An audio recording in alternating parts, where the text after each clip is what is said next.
अस्सलाम वालेकुम वरहमतुल्लाहि वबरकातुहू। व्यूअर्स, पेडागोजी की इस क्लास में आज एक नए टॉपिक पर हम बात करने जाएंगे। हमारा आज का जो टॉपिक है दैट इज़ टीचिंग स्ट्रेटजीज़ के टीचिंग स्ट्रेटजीज़ क्या है और कौन कौन से स्ट्रेटजीज़ है आप जिनको आप अपनाएंगे। एक है, याद रखना, एक है टीचिंग मेथड और एक है टीचिंग स्ट्रेटजीज़। ठीक है, ये इसमें थोड़ा सा डिफरेंस है, आगे हम जाकर इसको पढ़ने जाएंगे। सबसे पहले तो हम ये पढ़ेंगे कि टीचिंग स्ट्रेटजी है क्या। टीचिंग स्ट्रेटजी का मुख्तसर सा हम डेफिनेशन पढ़ेंगे। आप कह सकते हैं कि टीचिंग स्ट्रेटजी जो है वो पूरे स्ट्रक्चर को, जो टीचिंग में जो पूरा स्ट्रक्चर है, पूरा हॉके है, उसमें पूरा सिस्टम आ सकता है।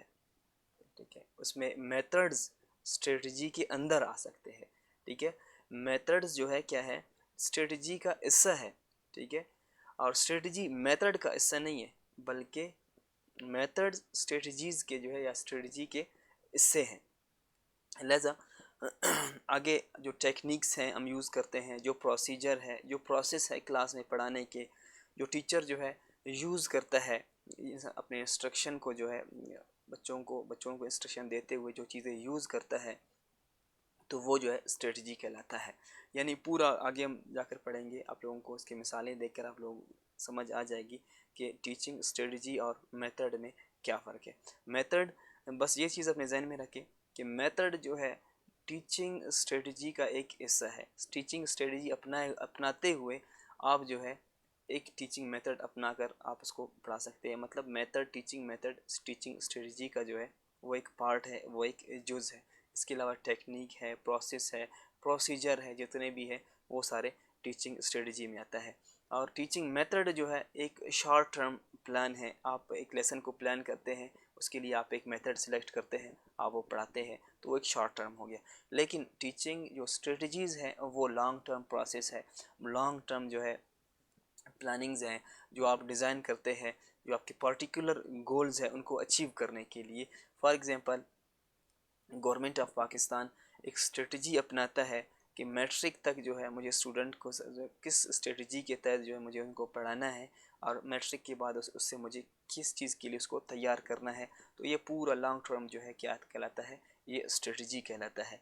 जबकि एक लेसन, एक लेक्चर को डिलीवर करने का जो तरीका है वो मेथड कहलाता है। आई होप को ये आप लोगों को टीचिंग स्ट्रेटजी और टीचिंग मेथड में आप लोगों को फ़र्क आ गया होगा। आगे हम चलते हैं कि टीचिंग स्ट्रेटजीज़ कौन कौन से होते हैं।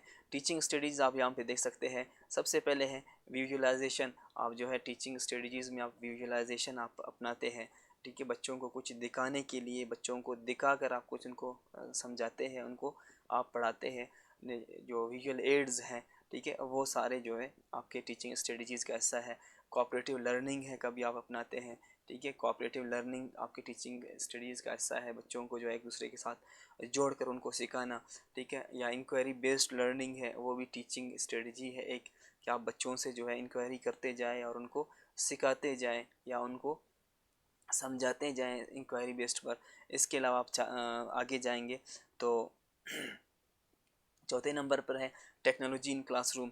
आप जो है क्लासरूम में टेक्नोलॉजी यूज़ करके अब इसका स्ट्रेटजी अपनाते हुए, टेक्नोलॉजी की यूज़ करने का स्ट्रेटजी अपना कर आप बच्चों को सिखा सकते हैं, आप बच्चों को समझा सकते हैं टेक्नोलॉजी के थ्रू।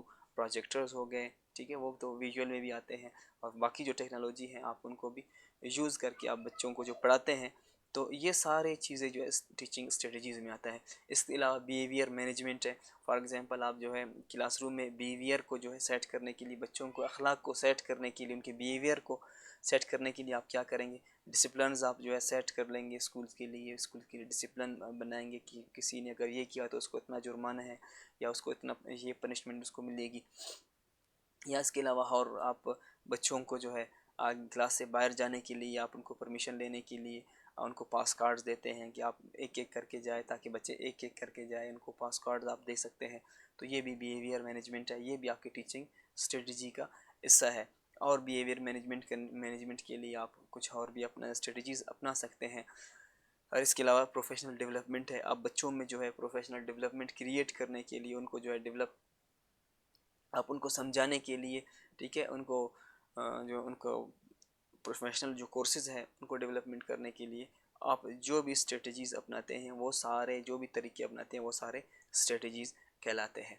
एक दफ़ा फिर ये बात जहन में रखें कि there is difference between teaching method and teaching strategies.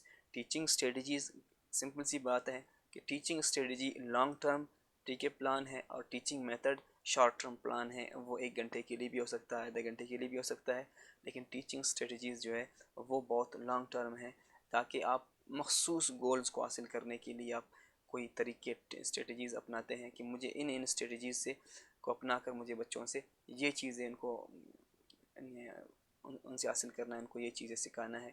आप आउटकम को जो सामने रखते हुए जो तरीके अपनाते हैं, जो प्रोसीजर हैं, वो टीचिंग स्ट्रेटजी कहलाता है। यानी पूरे टीचिंग का जो प्रोसेस है, प्रोसीजर है या टेक्निक्स है, आप उनको यूज़ करते हैं, जो स्ट्रक्चर है उन सबको यूज़ करते हुए आप कोई मकसद हासिल करते हैं, that is called strategy. I hope कि आप लोगों को टीचिंग स्ट्रेटजी के मतलब समझ आ गया होगा। अगर कुछ समझ नहीं आया तो kindly feel free to ask any question.